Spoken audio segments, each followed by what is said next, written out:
तो चलिए महत्वाकांक्षा, धोखे और एक ऐसी परफॉर्मेंस की कहानी में उतरते हैं जो the show must go on इस मुहावरे को एक नया और बहुत ही भयानक मतलब देती है।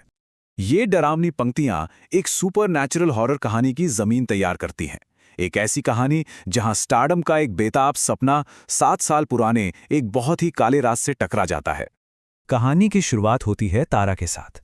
तारा एक डांसर है जो एक पारंपरिक नाटक में सीता का लीड रोल पाने के लिए जी जान से मेहनत कर रही है। ये रोल उसके लिए सब कुछ है, शायद उसका आखिरी मौका। तारा पर दबाव सिर्फ अपने सपनों का नहीं है। एक तरफ उसके पिता का अल्टीमेटम है कि या तो सफल हो जाओ या शादी कर लो, और दूसरी तरफ है पोलिमा, उसकी सबसे बड़ी कॉम्पिटिटर। पोलिमा टैलेंटेड है, खुद पर पूरा यकीन रखती है और डायरेक्टर की पहली पसंद वही है। और जैसे जैसे ऑडिशन का दिन नज़दीक आता है, तारा की दुनिया में अजीब और डरावनी चीजें होने लगती हैं, जैसे कोई अनहोनी दस्तक दे रही हो। ये सब शुरू होता है छोटी छोटी परेशान करने वाली घटनाओं से, जैसे प्लेटफॉर्म पर उसे एकटक घूरती हुई वो औरत। लेकिन जल्द ही ये एहसास उसके और करीब आने लगता है, उसके बंद कमरे तक पहुंच जाता है। ऐसा लगता है जैसे कोई अनदेखी ताकत अब उसकी परछाई बन चुकी है। और ये असर सिर्फ अकेले में महसूस नहीं होता। जब एक क्लर्क तारा की काबिलियत का मजाक उड़ाता है तो उसका सामना तारा के अंदर की किसी और ही चीज से होता है। एक पल के लिए तारा की आवाज बदल जाती है और क्लर्क का मजाक खौफ में तब्दील हो जाता है।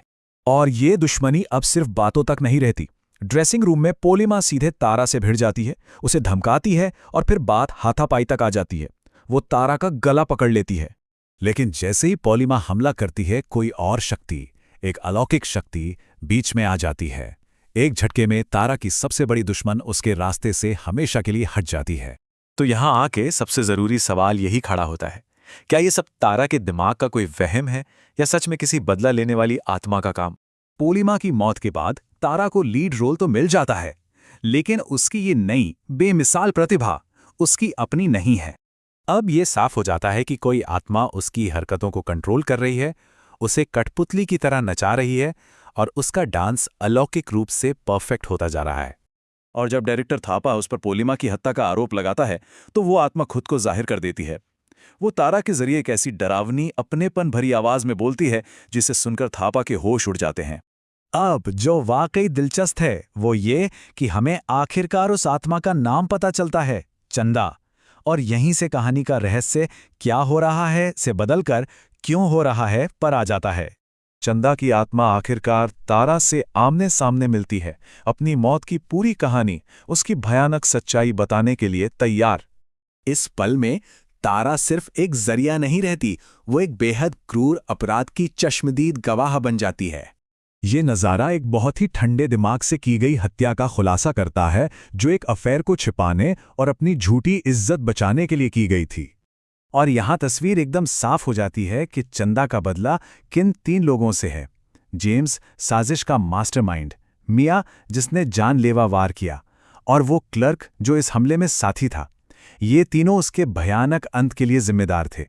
चलिए अब सीधा ओपनिंग नाइट की ओर बढ़ते हैं, जहां मंच सिर्फ एक परफॉर्मेंस के लिए नहीं बल्कि बदले के आखिरी सार्वजनिक खेल के लिए तैयार है। एक बहुत ही डरावना मंजर सामने आता है।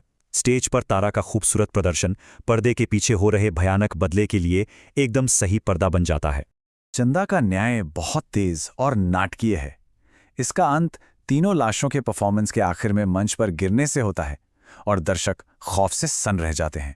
इस खूनी प्रीमियर के बाद हम कहानी के उन बचे हुए किरदारों की डरावनी हकीकत के साथ रह जाते हैं जो अब भी जिंदा हैं।